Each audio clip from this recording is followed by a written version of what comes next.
Well, good evening, good morning, or good middle of the night if you're in Europe.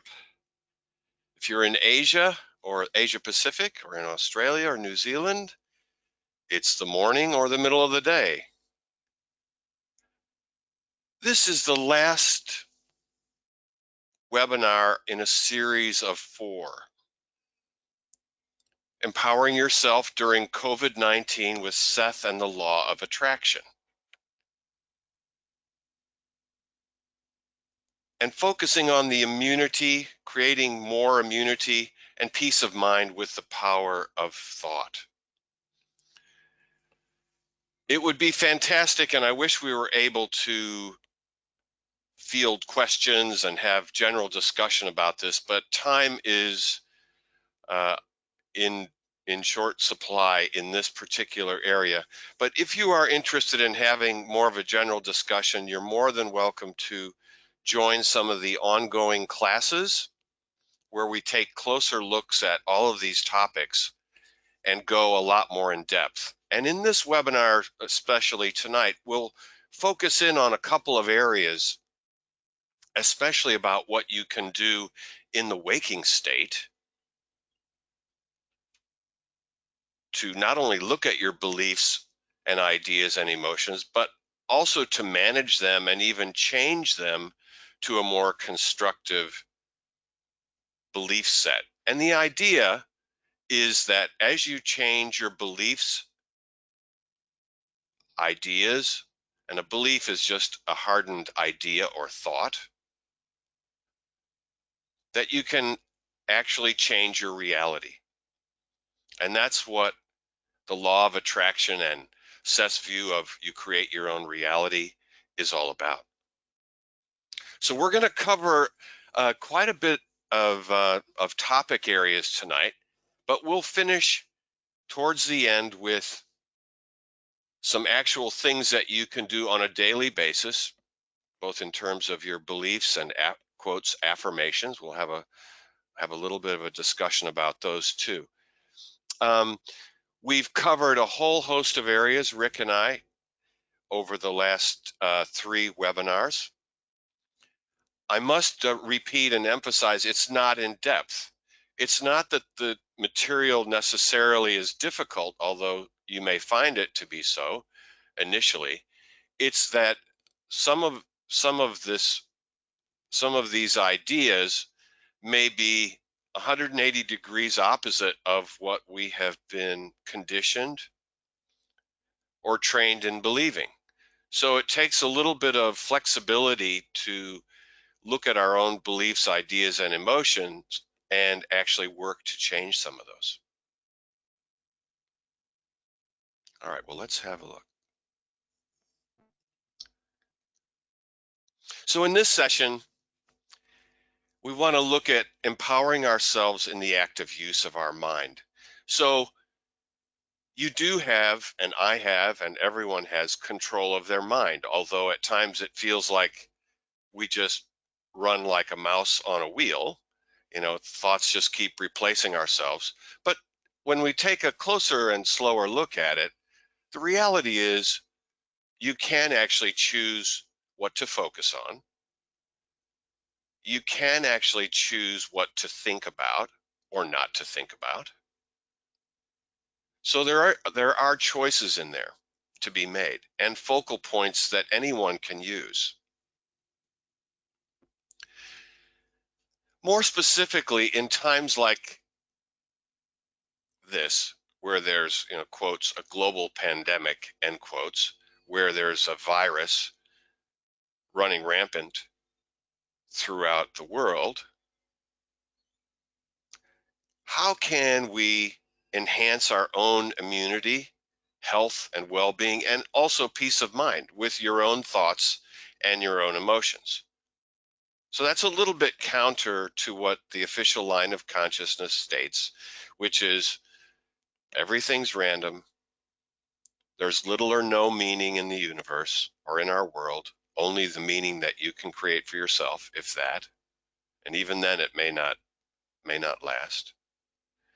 Science and medicine both believes that everyone is at risk.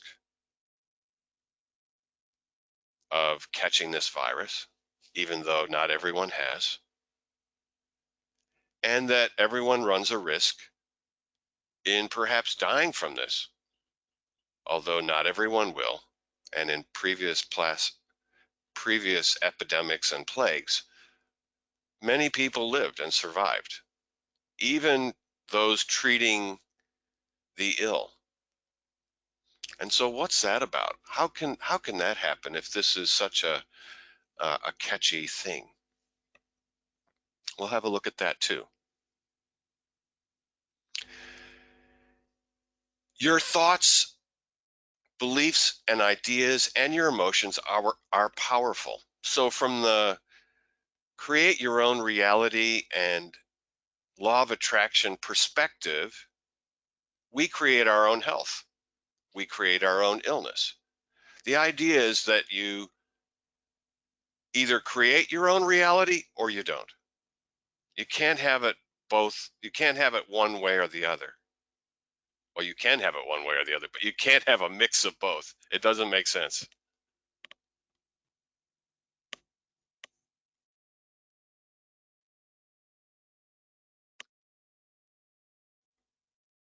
And then finally, what are some practical actions you can take on a daily basis that are effective, that are helpful, that actually work? Some of these may look simple, and they are, but they actually take a little bit of quotes time to use. And as Rick said, and you might remember the picture of, I think he had two impalas or two creatures with horns locking horns with each other. Sometimes we can hold beliefs that are the opposite of each other, and in effect they cancel each other out or short circuit one or the other. So sometimes we actually have to take a closer look at the beliefs and ideas that we have. You know, throughout this whole situation that we're involved with, and maybe you've noticed this too, is nature keeps going. What if nature actually knows what it's doing? If we create our own reality, does nature help us create that reality? Do we work in cooperation with nature? Is nature actually trying to help us in this situation, as dire as it may seem? How come everything seems to keep going in the face of something that, at least on a human level, many people are very, extremely afraid of, panicked by even? How does that work? And if nature's involved in this, and if we're involved with nature in a cooperative way, what is it that we're trying to teach ourselves in this endeavor? Let's have a little bit of a look at that today too. I kind of promise that I won't kill you. It won't be death by PowerPoint or death by keynote. But I do want to show and share with you a number of quotes from the Seth materials, especially, that go to the heart of what we want to talk about. So the viruses and infections were, of course, present. They always are. They are themselves fragments, struggling small fragments without intention of harm. You have general immunity, believe it or not, to all such viruses and infections. Ideally, you can inhabit a plane with them without fear. It is only when you give tacit agreement that harm is inflicted upon you by these fragments. Well, let's have a closer look at that just very briefly. I think you'd probably all agree, knowing what you know, that when you catch a cold or have a viral cold or some other kind of illness that's caused by those fragments, that you go through a period of illness and you actually come back stronger and your body has changed. You've had a rest, or it's been a hard time going through the illness, but overall your body has adjusted and reacted to this. And many times people go through illnesses and come out stronger for them. So illnesses in and of themselves can be quite beneficial.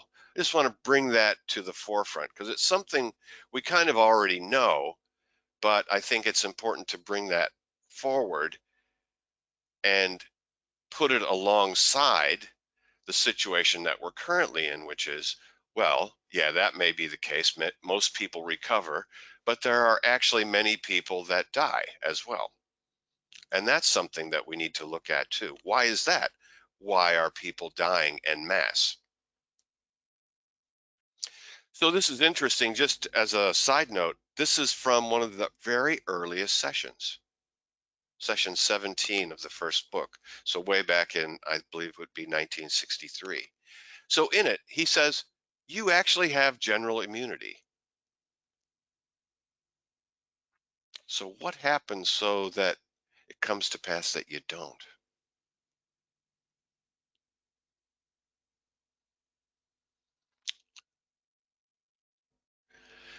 So if we create our own reality, and this is from one of the later sessions, to understand that you create your own reality requires that same kind of awakening, and hence the slide before showing the dawn, the awakening from the normal awake state, at least for many people.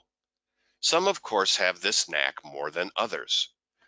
The realization itself does indeed change the rules of the game, as far as you are concerned, to a rather considerable degree. And this is from the individual and the nature of mass events. And I'll just stop here just for a moment before we discuss this.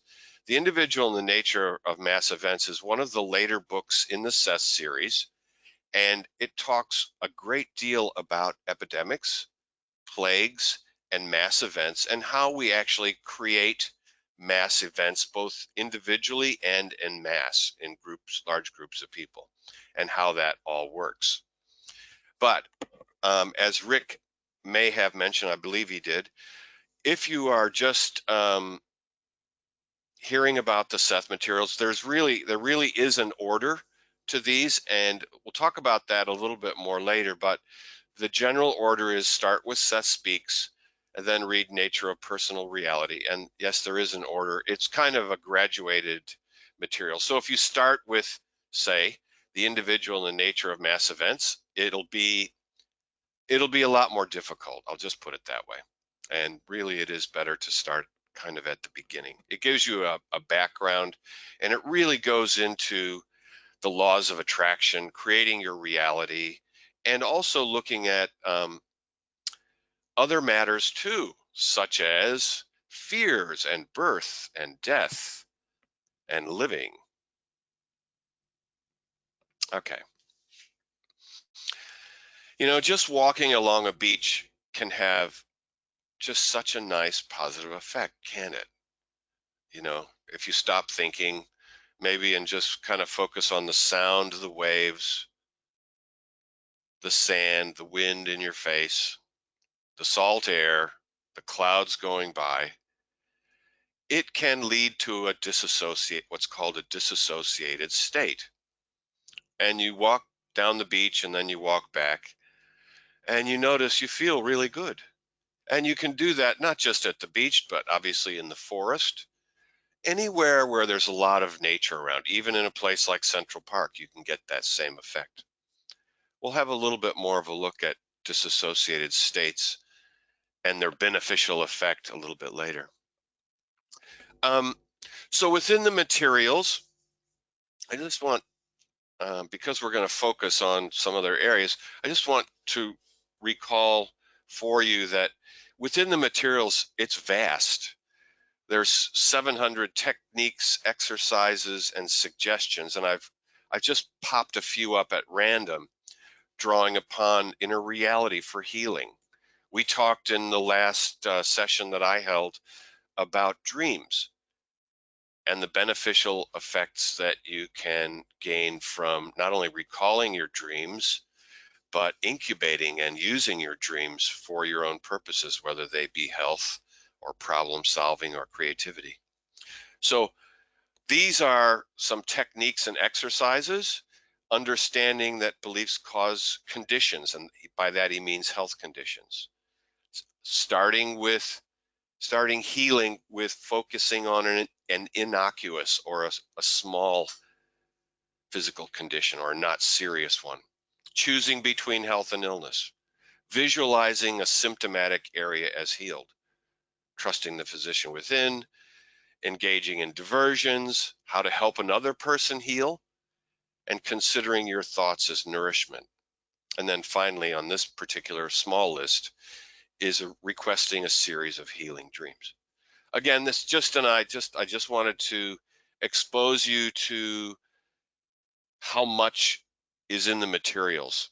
And I must comment and say, the reading if you start to read this, and I hope you at least have a try, it is dense. It's a different kind of reading.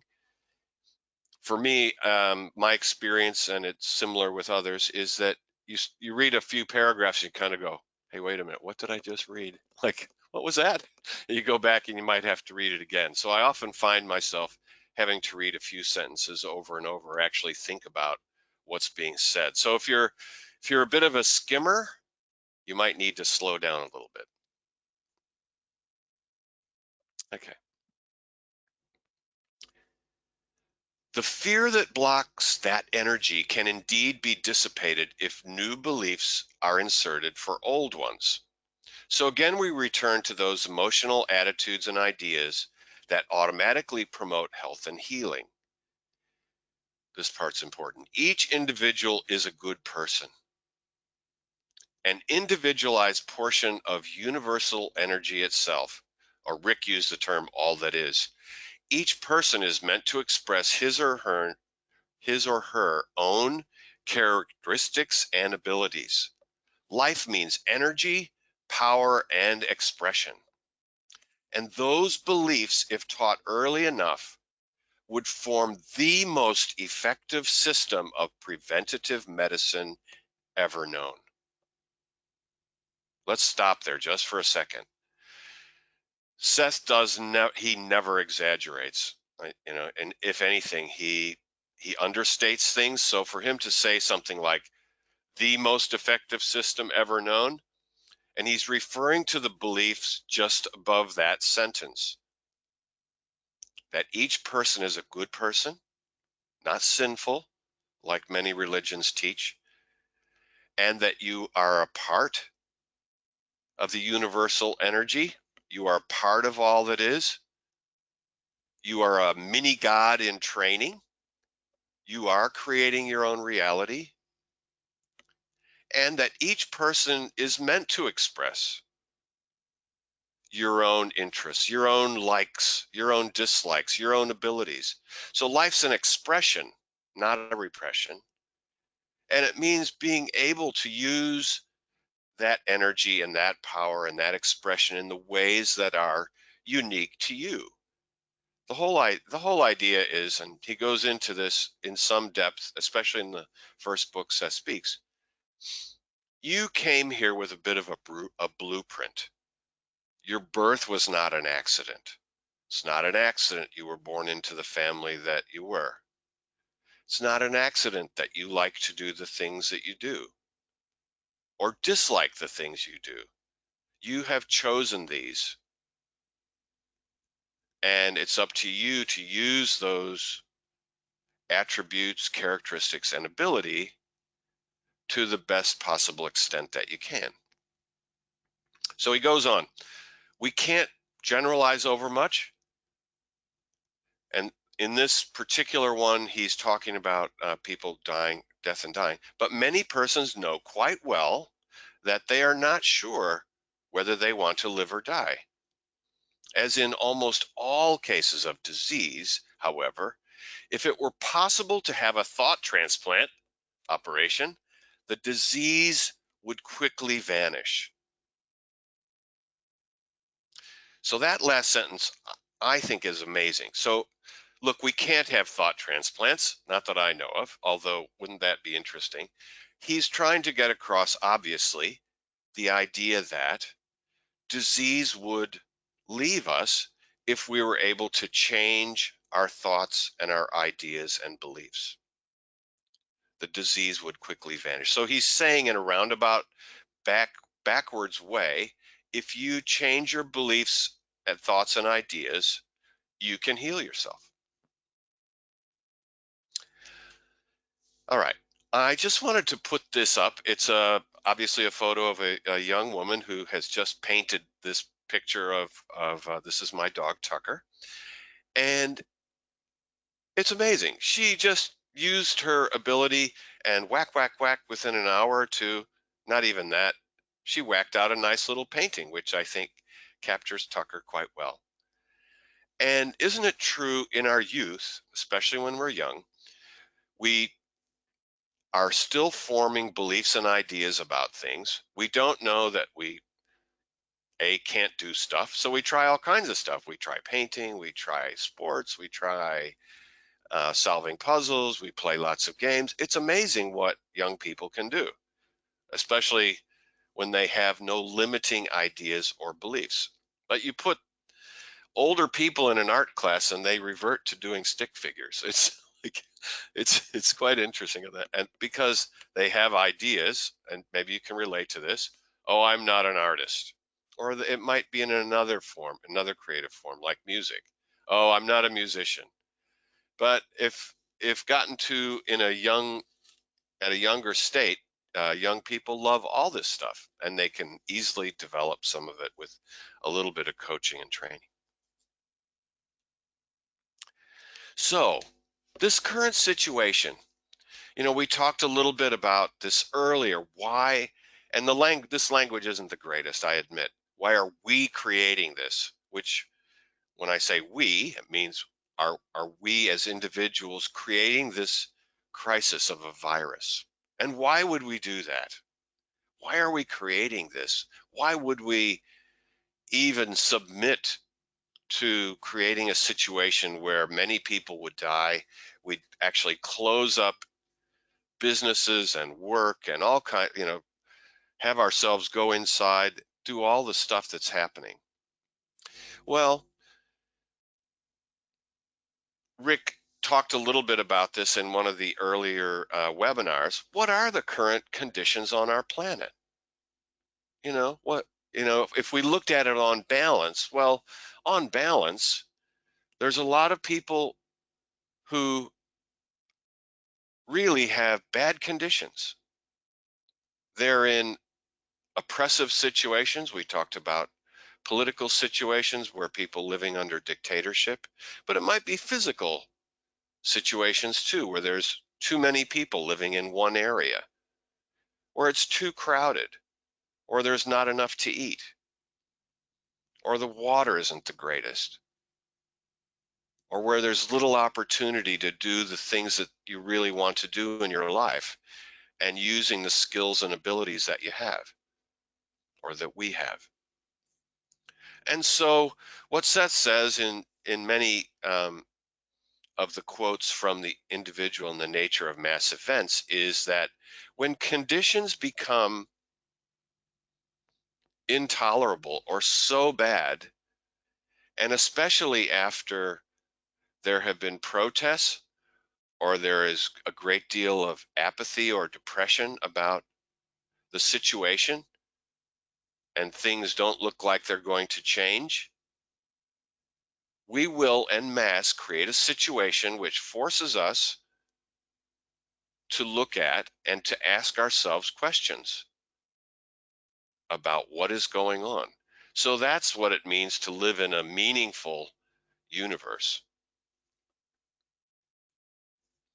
So we talked about what are the people's circumstances, and what about nature's circumstances?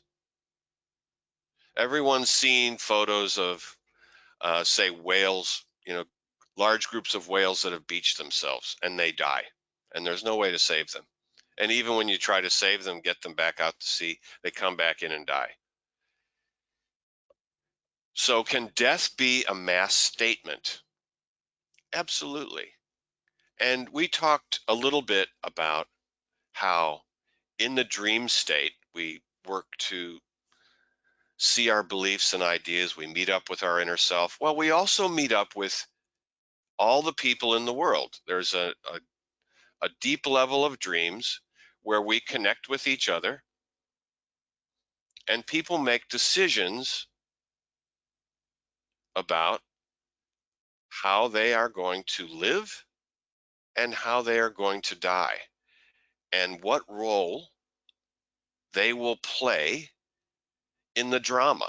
And if it's their exit, so if they're getting close to death, how do they want to enact that death? It's not just random, it's not just an accident. Will they choose to be part of COVID-19, or will they choose to go in a different way? It's up to them.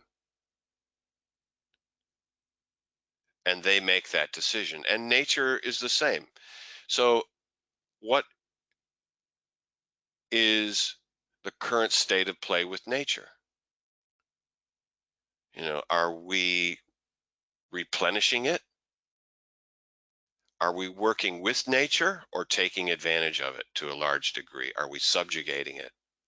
I think the answer is pretty obvious. I won't even bother to answer that one. I think many people know that we need to really look after our planet. And to our credit, and to science's credit, they have begun to realize that in the last generation or two, starting to realize that we need to cooperate with nature. And yet there's a lot more that we can do in that area. And what about science? Um, in certain terms, science has come up with many answers for us. And yet, at the present time, there's many limitations to science. So everyone knows what a tree looks like, and everyone knows that there are roots to a tree, but you can't see them. You can look at a tree and you know, because science has shown us, that there are roots to that tree. And yet science looks at life as if it's rootless. It looks at life as if it's mechanical.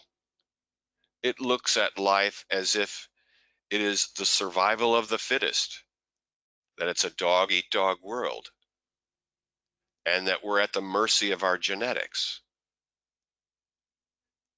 It refuses to look at the idea that man has an origin or a soul or an inner self, even though there's plenty of data and information to support this. I'll just use a quick example. So in the we create your own reality realm, it's known for a long time that telepathy exists. In fact, science has proven telepathy exists numerous times, way beyond chance. And yet science refuses to look at this.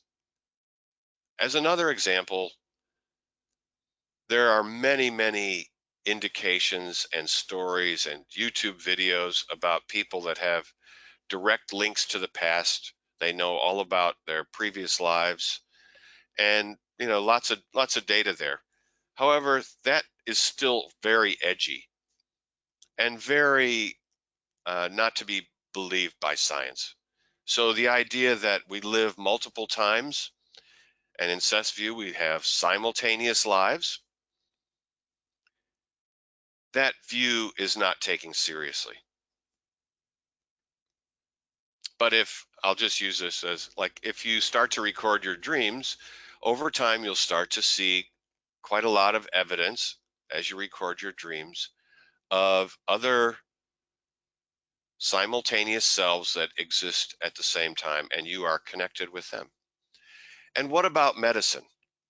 Well, medicine is looking at the virus in terms of cause and effect. If you get the virus, you will get sick. And so we need to develop a vaccine, which will be a cure. And Seth's perspective on this is, if you believe in medicine and the whole view that we're essentially like a body which has a number of parts, and that you go to a doctor, and if you have a worn out part, well, we'll replace it or we'll fix it up for you. Like if you've got heart troubles, oh, we'll find you a new heart, put it in, and you'll be good as new. Except that's not the case. And fortunately, it isn't the case because there's reasons for bad hearts. There's reasons why people have illnesses and diseases. And those illnesses and diseases are messages. They're trying to help us to look at beliefs and ideas that we hold. So they're not out to kill us. They're actually out to yank our chain a little bit and to get our attention so that we will actually look at the reasons and causes behind some of these issues, which is why COVID-19 exists. It's yanking our chain. It's trying to get us to have a look at what's going on. So it's actually quite constructive.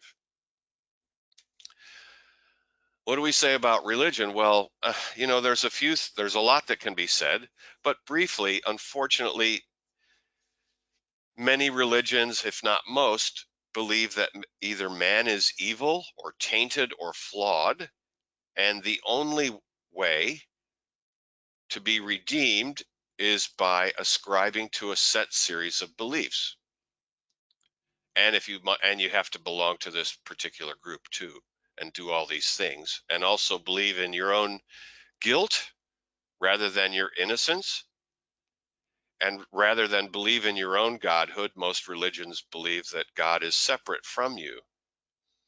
And it's only through his or her beneficence that you exist at all. So there's a lot wrong with our current religions, and they really do need to be transformed, as does our medicine and our science, and the beliefs that we each hold too. And value fulfillment. Well, what is that actually? Well, value fulfillment, very briefly, is creating meaning, creating constructive beliefs so that we grow and that we learn from that growth. It's looking at value fulfillment and creating through really good means to an end value in our lives and in other people's lives and in nature's lives. So creating value in the life that we lead, and also using the means that are worthy of the ends that we're trying to achieve. So just to use an example um, that Seth has used numerous times, killing animals so that we can save, so like the treatment of animals used in experiments to create vaccines or drugs. If you're killing life to save life, the means to the end that you're trying to achieve are flawed, terribly flawed. And the end that you will achieve won't be a good one. So in our daily lives, we're surrounded by suggestion. And the reason I took this photo yesterday was, here it's coming on to late autumn, early winter. And so, as in the northern hemisphere, but not now, it's flu season. And the chemists, there's signs all over it's flu season, get your flu shot, it's time. So basically they're suggesting to the entire population that you could get the flu, and you probably will, unless of course you get this flu vaccine, and it's only $19.99 and only available on Monday and Tuesdays.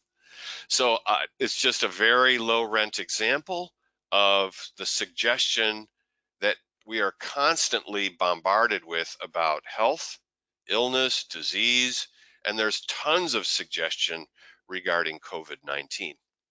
But I saw this one yesterday and I thought I would show it to you. The epidemics serve many purposes, that conditions will not be tolerated, and there is a biological outrage that will be continually expressed until the conditions are changed. So until we change the conditions,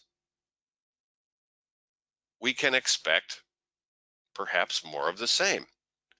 Or until we start asking the right questions and start taking action on the things we can take action about, changing our beliefs, changing our ideas, changing the way science, medicine, religion looks at things. And it says, he goes on, even in the days of the great plagues, there were those who were smitten who did not die, and and there were those untouched by the disease who dealt with the sick and the dying. The survivors who were actively involved saw themselves in a completely different light than those who succumbed, however. They were those untouched by despair who saw themselves as effective rather than ineffective. Epidemics, by their public nature, speak of public problems, problems that sociologically threaten to sweep the individual to psychic disaster as the physical materialization does biologically. So it's a direct reflection. So going back to, how do we create our own realities?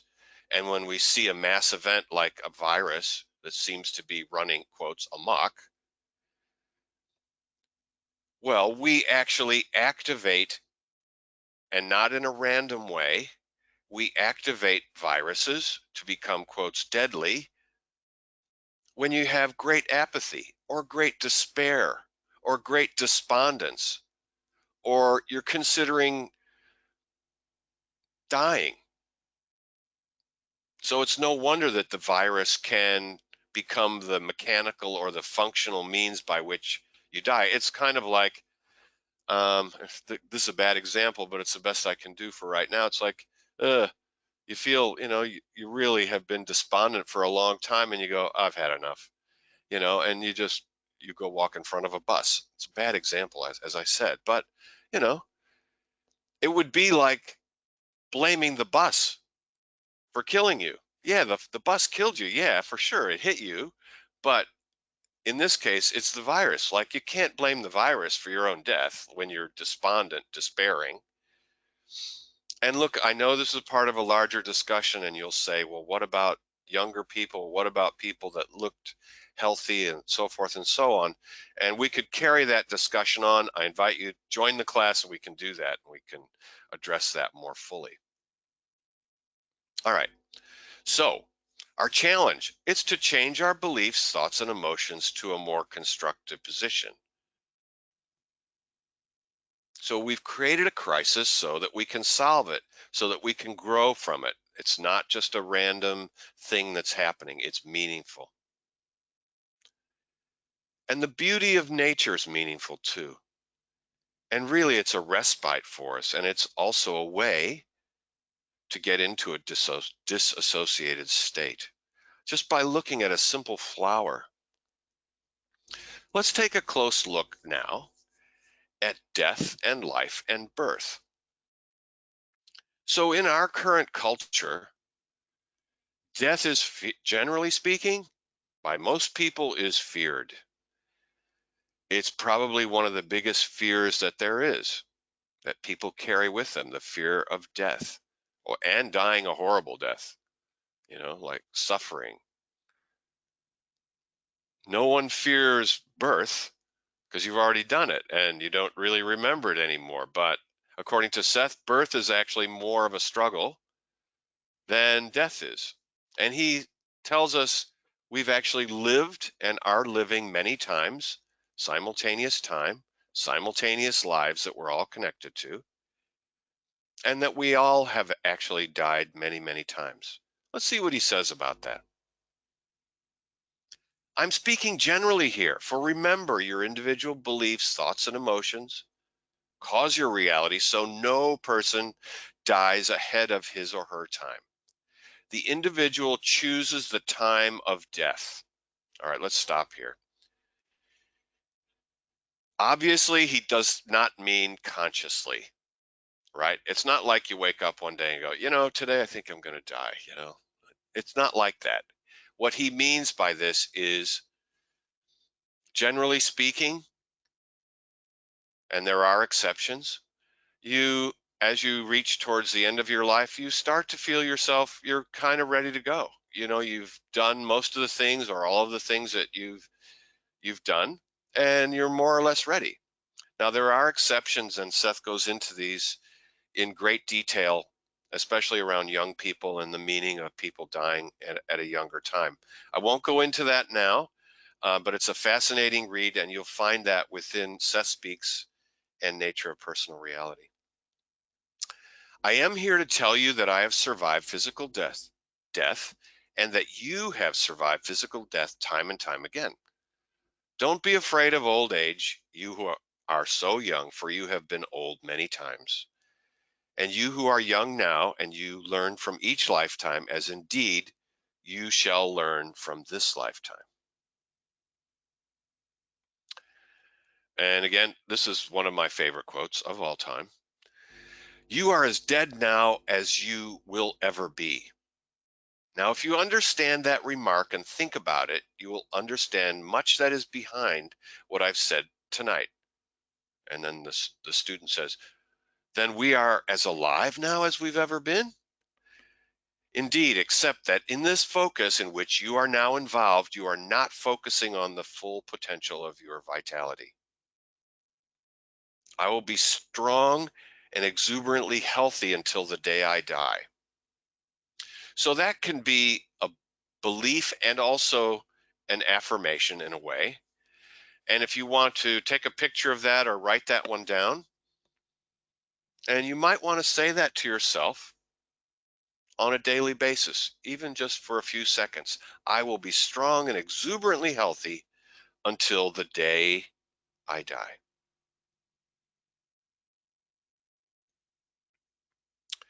Talk a little bit about fear. Let's look at that. Within the framework of your disciplined nature, you must allow now for more spontaneity. You will find it most rewarding in many ways, and the rewards will be reflected in your work. At the risk of a cliche, I must add here the ancient truth that only fear can hold you back in any direction. So if you can free yourself from fear, you should allow yourself to travel. This is a physical form of expansion that you should not be overlooked. Fear speaks for security. Fear causes to expect. The physical symptoms of old age are the physical manifestations of fear in the tissues. There is no reason why you or any man should not be strong and vital until death.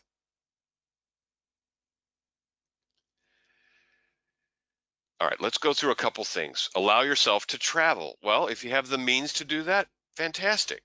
And some of you, I can hear it now, are like, well, I can't afford to travel. I understand that. At the same time, you can afford to walk in your own community, wherever you live. Walk to a new place that you haven't visited before. Go to a new neighborhood. Take a bus to a new neighborhood and walk back from there. So you can travel, and the idea is that you actually energize yourself by being in a new locale, and you get out of the typical and the usual things that you see on a daily basis. So you can travel, you can experience new stuff, even if it's near you or overseas. Fear causes to expect. This is a great 4-word sentence. When you look at this, and it stumped me for a while, to me, what I understand it to mean now is it fear is looking into the future, unless you're standing on a cliff and right near the edge. Fear causes you to project an idea or a thought or a belief, and usually one that's not too good, into the future, like fear of death, or fear of coming down with something, or fear of loss, or fear of, and you finish the sentence. So fear causes you to project an idea or belief into the future. And the final sentence here, if you want a beauty tip, this is one. So fear can live inside your body and in the tissues. There's no reason why you can't live and be strong and vital until your death. And we looked at a belief that goes to the heart of that, and one that I would love for you to say to every day to yourself until you absolutely believe it.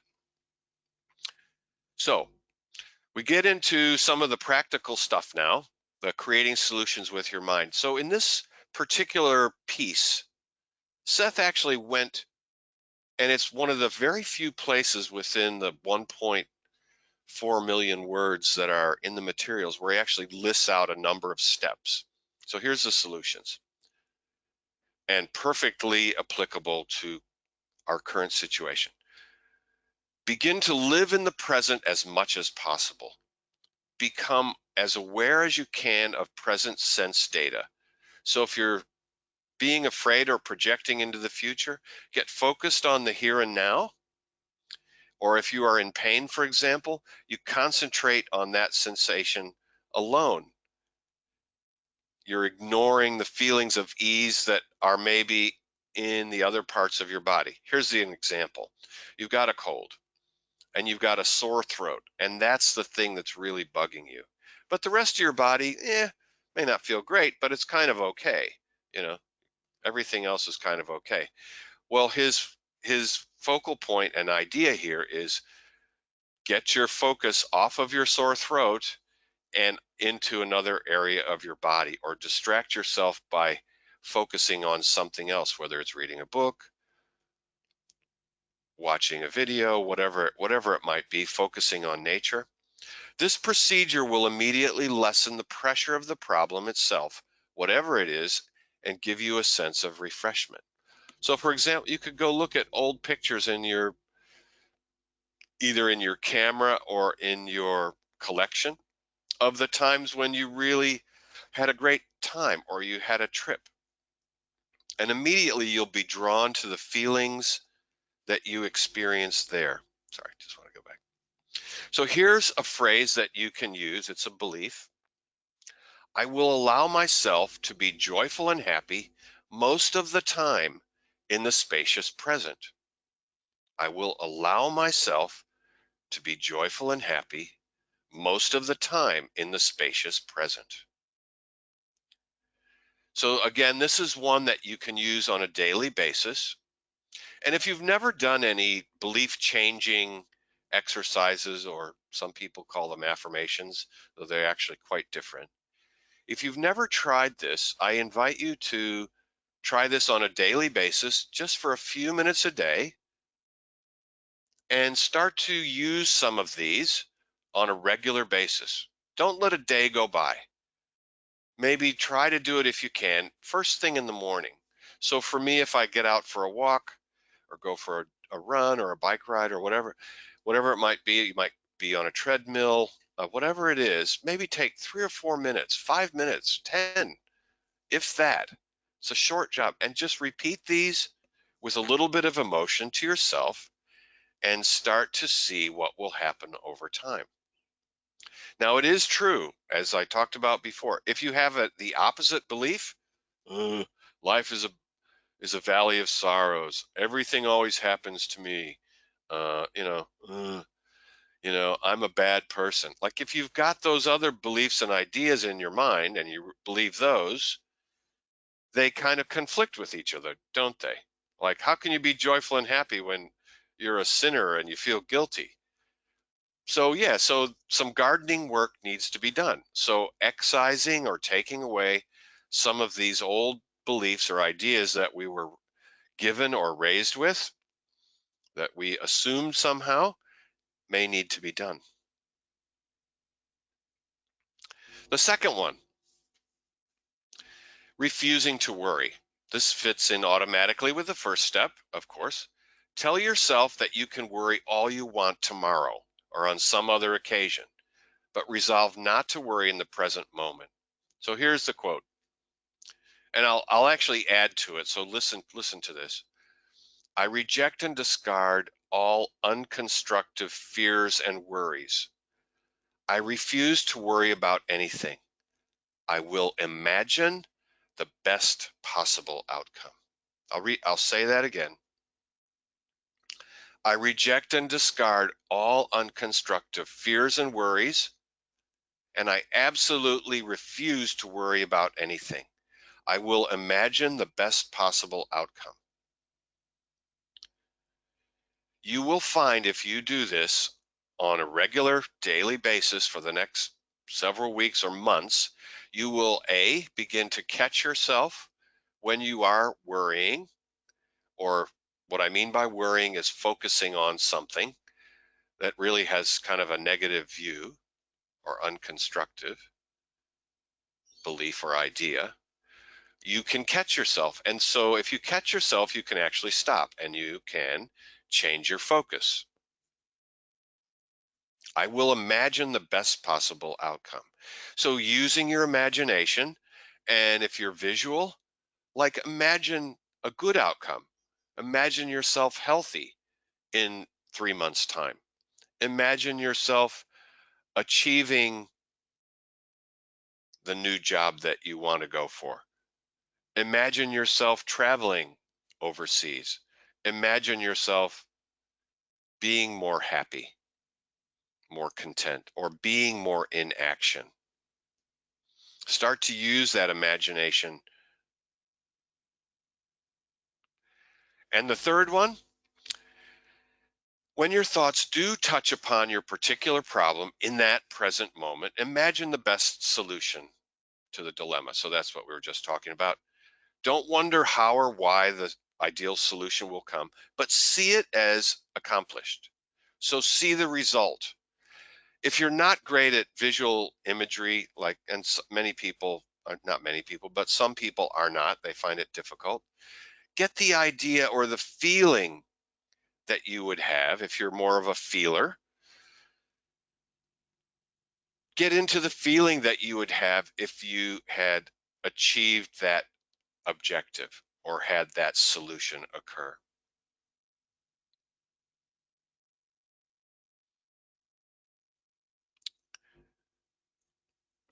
Let's talk about another area. So we talked a little bit about disassociation, and disassociation purely means I'll use a few examples. It might be focusing on a flower, just looking at the petals of a flower, the beauty, the perfection, the imperfection of some flowers.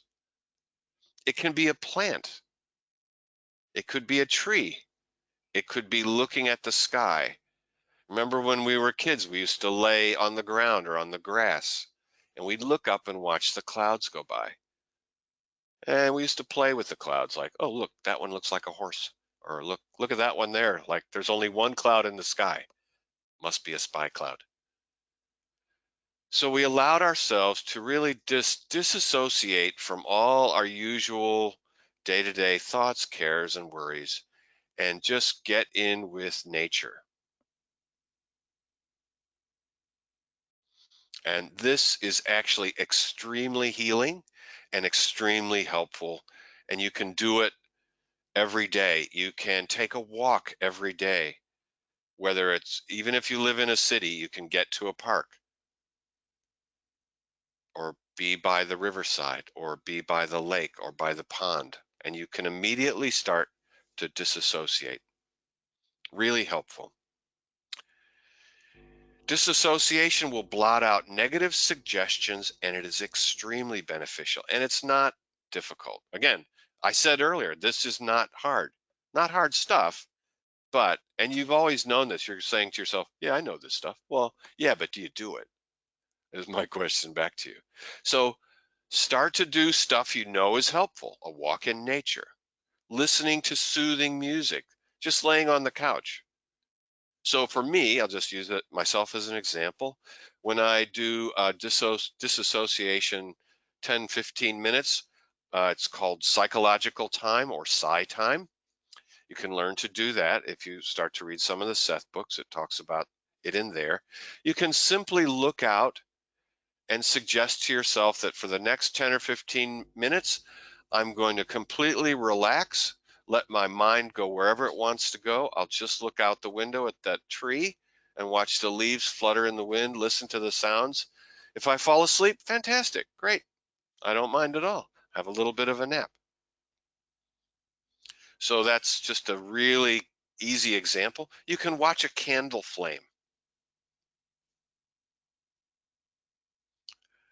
And you can imagine yourself sitting inside the cone of the flame. You can practice your imagination and your disassociation at the same time while you're relaxing. So you're getting your focus onto nature, onto the present moment. And that's really helpful, especially if you are in situations where you might be anxious or fearful. So it's managing your mind, your thoughts and emotions. It's not controlling it, not suggesting that you control your emotions, not at all. You want to express them. You want to think your thoughts. But if you notice that your thoughts are regularly quite negative, well, like any good gardener, you've got some weeds growing there, but you've also got some good veggies and good plants too. You don't want to pick those. You've got some that are working for you and some that aren't. So which are the ones that aren't? Well, here's a suggestion that you can use, and it's got three pieces to it. I will only react to constructive suggestions and influences from all sources, and I reject and discard all previous negative suggestions, and I am automatically immune from negative suggestions and influences from all sources. So those three, take a screenshot, take a photo of these, remember those, and add those to the previous ones. Really, this is something that can and should be done every day. And since we live in a world where we're surrounded by ideas, thoughts, and suggestions, you might as well put in the ones that you know can be helpful.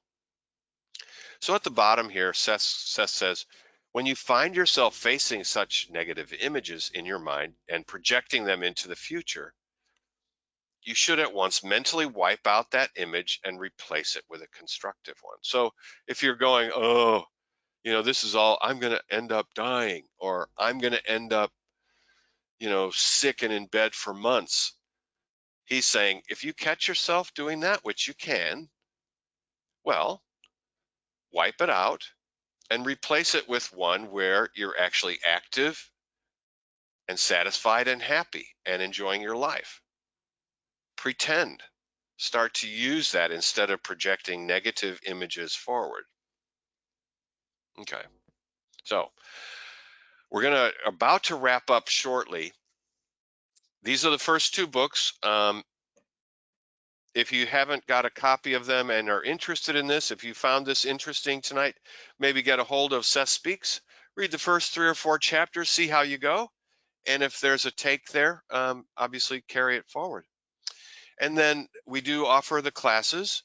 These are recorded, so no matter where you live, you can attend and listen to them at your own convenience. If you've got any questions, obviously email us. Those are the schedules. You can take screenshots of these if you wish, or photographs. And also, so there's 4 a month, 1 a week between myself and Rick. For more information on these, you can simply go to this website and landing page, and all the details are there.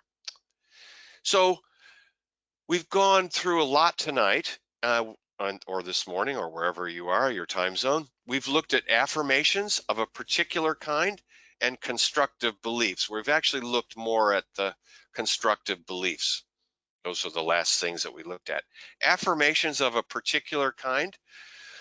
What is that? Well, an affirmation, look, affirmations in my mind, when you look online at all different affirmation pages, there's a lot of stuff that isn't the greatest out there, like I will be attracted to a tall, handsome man, or I will, attract millions of dollars to myself and, become a rich, wealthy millionaire. And it's like, to me, some of these affirmations that you read about are really quite limited. and they're not the best. What Seth means about affirmations are things more like, I am a worthy and deserving person. I am good. I am a God in training.